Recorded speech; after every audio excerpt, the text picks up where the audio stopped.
So in today's video we are going to discuss on topic translation. इसके पहले मैंने transcription और application के वीडियोस भी डाले हैं, अगर वो प्रोसेसेस समझने हैं तो उसके बाद ये वाला वीडियो स्टार्ट करना ताकि तुम लोग अच्छे से समझ पाओ. So let's start. So the basic points for this is what is translation. Translation is basically a process of polymerization of amino acid to form a polypeptide. या तो तुम कह सकते हो कि अमीनो एसिड से पॉलीपेप्टाइड फॉर्म नहीं कर रहा, तो दूसरा वे है बोलने का कि प्रोटीन्स फॉर्म हम कर रहे हैं एमआरएनए में से. ठीक है, ये प्रोसेस बेसिकली साइटोप्लाज्म में टेक्स प्लेस होता है, क्योंकि ट्रांसक्रिप्शन के टाइम पे क्या होता है ना कि एमआरएनए न्यूक्लियस के अंदर फॉर्म होता है, वही एमआरएनए बाद में साइटोप्लाज्म में रिलीज किया जाता है, और जो पूरा प्रोसेस ऑफ ट्रांसलेशन है या प्रोटीन फॉर्मेशन है वो साइटोप्लाज्म में टेक्स प्लेस होगा. जो बेसिक यूनिट इसके लिए इंपॉर्टेंट होता है ना, जिसके अंदर ट्रांसलेशन प्रोसेस टेक्स प्लेस करता है, वो राइबोसोम है. और राइबोसोम के दो यूनिट्स होते हैं. एक स्मॉल सब यूनिट होता है जो अटैच होता है एमआरएनए को, और लार्ज सब यूनिट होता है जिसके पहले टीआरएनए भी अटैच होता है और लार्ज सब यूनिट भी जाके एमआरएनए को अटैच होता है. बट जो टीआरएनए का पूरा प्रोसेस आगे का होगा वो सारा लार्ज सब यूनिट के अंदर टेक्स प्लेस करता है. सो ट्रांसलेशन के प्रोसेस के लिए हमें टीआरएनए भी चाहिए होता है, बट हमें जो टीआरएनए चाहिए होता है वो एक्टिव टीआरएनए होता है. तो टीआरएनए को एक्टिव बनाने के लिए हम लोग एक प्रोसेस फॉलो करते हैं जिसको चार्जिंग ऑफ टीआरएनए या अमीनो असाइलेशन ऑफ टीआरएनए कहा जाता है स्पेसिफिक वे में. और इसमें क्या होता है ना कि एक अमीनो एसिड या नाइट्रोजनस बेस जाके टीआरएनए पे अटैच हो जाता है, खुद को अटैच कर लेता है. तो एक स्पेसिफिक टीआरएनए बन जाता है हर एक अमीनो एसिड्स या नाइट्रोजनस बेस का. जैसे कि एडेनाइन का एग्जांपल मैंने लिया, तो एडेनाइन के जो एंटीकोडॉन्स होते हैं नीचे उसके टीआरएनए के, और ये एंटीकोडॉन्स भी स्पेसिफिक होते हैं जिस हिसाब का नाइट्रोजनस बेस उस पर अटैच्ड होता है. सो द मेन यूनिट जो इसके अंदर होता है वो एमआरएनए होता है. तो एमआरएनए में क्या होता है ना, कोडॉन्स होती हैं. कोडॉन्स क्या होती है कि 3 न्यूक्लियोटाइड से बनी हुआ एक कोडॉन होता है.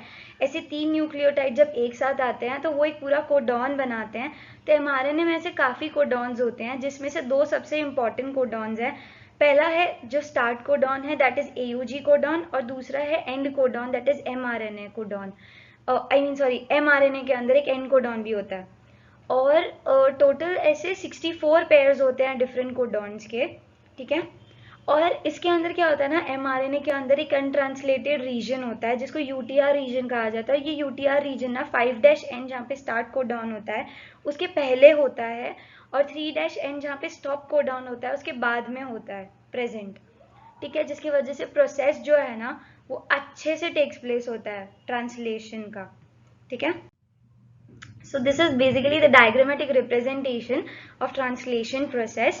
ठीक है, तो 5' पे जहाँ स्टार्ट कोडॉन होता है एमआरएनए में, और 3' में स्टॉप कोडॉन्स होते हैं. और ये कोडॉन्स कहा जाता है जो एमआरएनए के ऊपर नाइट्रोजनस बेसेस होते हैं, और यहाँ जो नाइट्रोजनस बेसेस होते हैं टीआरएनए के, उनको एंटीकोडॉन्स कहा जाता है. कोडॉन्स के साथ एंटीकोडॉन्स की पेयरिंग होती है, बट सबसे पहले राइबोसोम आके अटैच होता है, स्मॉल सब यूनिट ये वाला.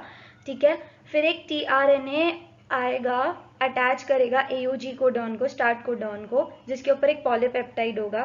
ठीक है, फिर नया एक टीआरएनए आएगा और अटैच करेगा 3' डायरेक्शन में खुद को कोडॉन से अपने एंटीकोडॉन्स को, और उसके ऊपर भी पॉलीपेप्टाइड होगा. तो जो प्रीवियस पॉलीपेप्टाइड होगा ना वो शिफ्ट हो जाएगा और नए वाले टीआरएनए पे अटैच हो जाएगा.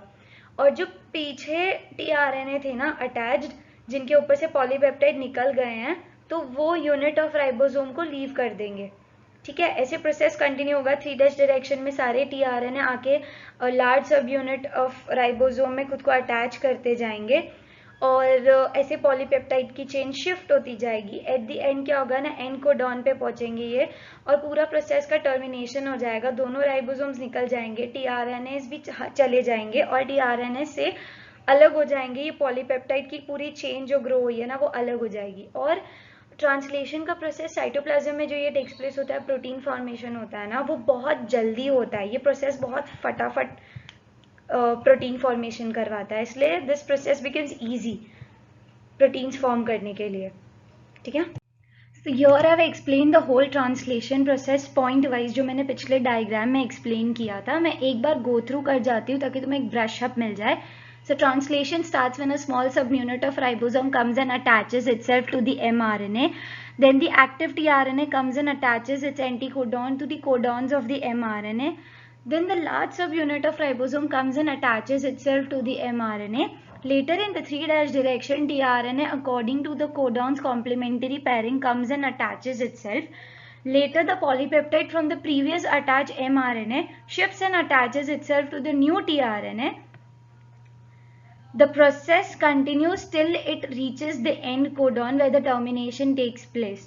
ठीक है, तो ऐसे पूरा प्रोसेस कंप्लीट होता है. ये पॉइंट आई होप तुम्हें एग्जाम्स में लिखने में हेल्प करे.